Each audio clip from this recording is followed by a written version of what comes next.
All right, guys, I'd like to welcome everybody back to the Independent Investor Channel. In this video, I'm going to drop you into my taxable brokerage account that was a result of the latest downturn that we've had in the stock market.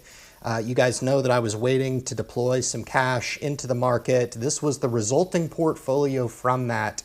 Now, there's been some trading activity within the taxable brokerage throughout this time.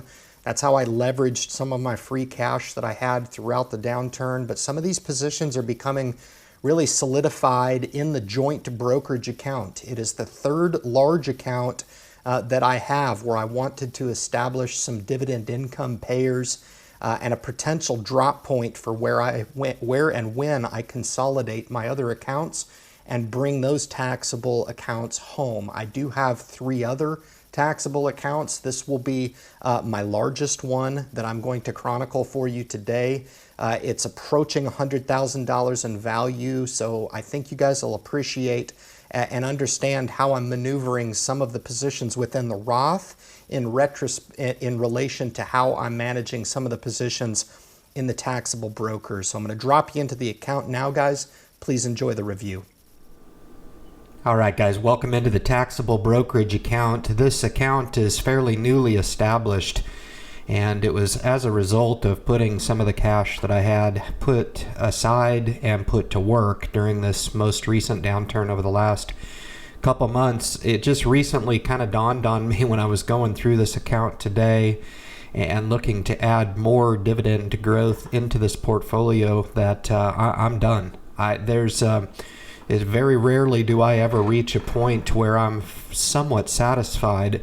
If you guys are tuning into this and you're taking a look over this portfolio as I comb through these finalized placements in this portfolio, please leave your suggestions in the comments section below.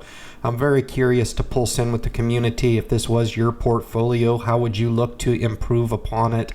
How would you look to add to it if you were looking to add both the growth you can see in here and dividend exposure as well?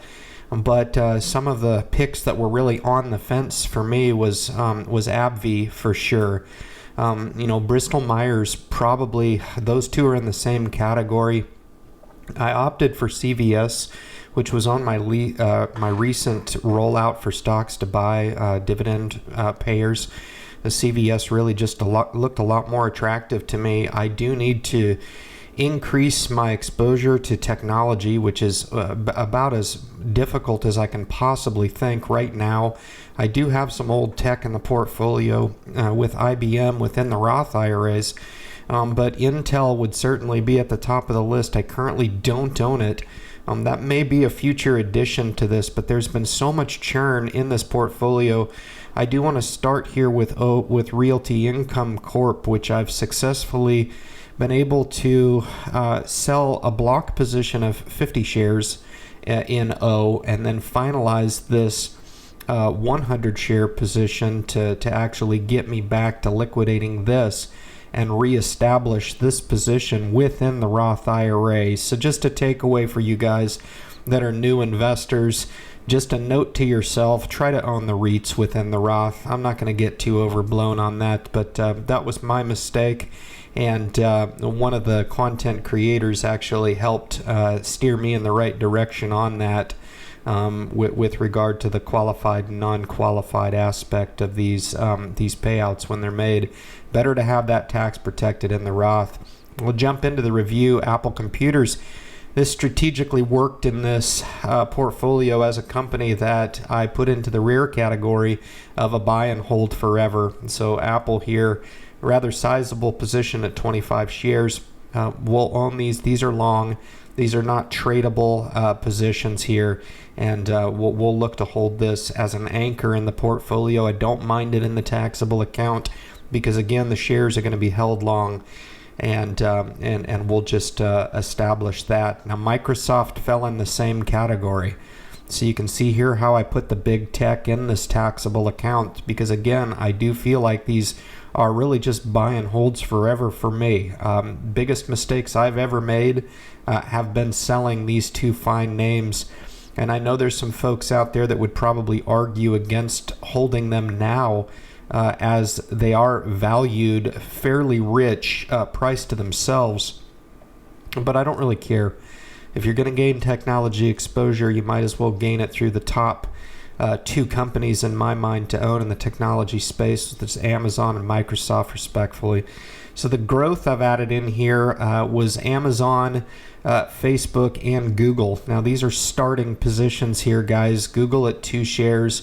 Only 1 share of Amazon. I say only. It's a privilege to own this company in any amount of allocation, and 1 share is a big position for me.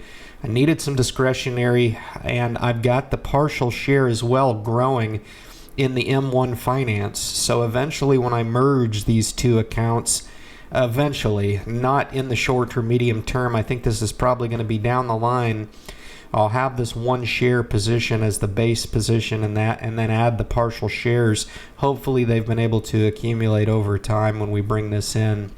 Boeing, I just took my last liquidation in this account. I traded the stock 9 times, rendered $10,500 profit off of Boeing. I'll be chronicling that in the videos going forward. I'll probably come out with one just chronicling that trade. That was a fairly successful endeavor over the last couple months, but we do own 30 shares still long within my Roth IRA. We were able to really buffer, make up for a sizable loss in there, trade around that core in the Roth, and then trade in the taxable to make some really good profits there. Bank of America in financials here, 100 share block in this, as well as Goldman Sachs here, and Travelers in the financial sector. So those were the 3 names that kind of anchored this portfolio in the financial sector. The other major banks I do own within the Roths. So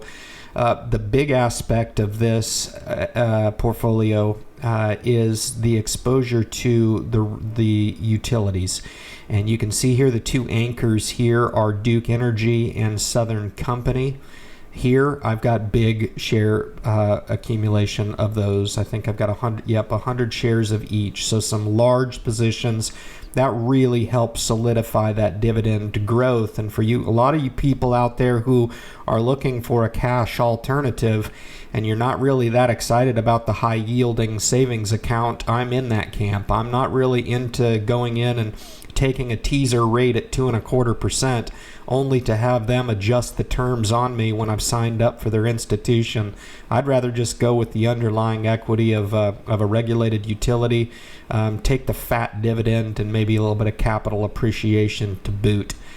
So we'll continue to do that. CVS was the only healthcare name I mentioned a little bit there. Why we took that position. I do own Walgreens within the Roth. We'll chronicle that when we do that review.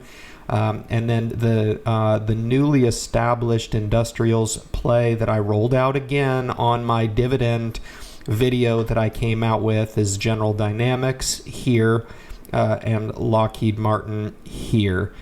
So that very exciting to enter into those positions. And then finally, the other position that I forgot Pfizer. I actually moved Pfizer out. So Pfizer and CVS in here in healthcare. And then to round out the portfolio, I actually took liquidation in AT&T, rolled that into the Roth. You'll see that reflected. So I rolled a 100 share position out of here and established a 115 share position in my Roth. And finally, the Philip Morris. This was really one of those stock picks that really it checked all the boxes. There was really one rather negative aspect, and one that I really don't understand yet is the payout ratio there. But Street's really bullish on this name, and for the higher than average dividend yield and really helping to anchor this aspect of the portfolio, Philip Morris fit really nicely into this. So with that, guys, you can see here the picks that are in this portfolio and the explanation that comes behind it. I'll kick you back to YouTube now and we'll conclude the video. Thank you so much. All right, guys, so we've come out of the joint brokerage account. This account has been a newly established account. For some of you guys that have followed me for a while, This account used to house some fixed income equity positions. Those have been liquidated, some fixed income ETFs, actually. Those positions have been liquidated off, and what's been declared to you guys with the new equities holdings in the stock positions. Super excited to be able to expand the portfolio, to be able to swell the dividend income for sure, approaching $10,000 a year on dividend income with the new addition of the joint brokerage account. So it's going to be a lot of fun to get these positions established, make them long positions, and really start to grow this account going forward. So guys, I really hope you enjoyed the message. Hit the subscribe button for me. Help us support the message. Leave your comments at the bottom of the video and share the video with anybody out there that you know would be interested in understanding what a real portfolio looks like. Bring them onto the channel. I'm extremely transparent with my multiple accounts, and I think it'd be a cool opportunity for them to sit back and kind of see what a real portfolio looks like and understand what's possible in the investing world. Guys, thank you so much for tuning into the video, and good luck in your investment future.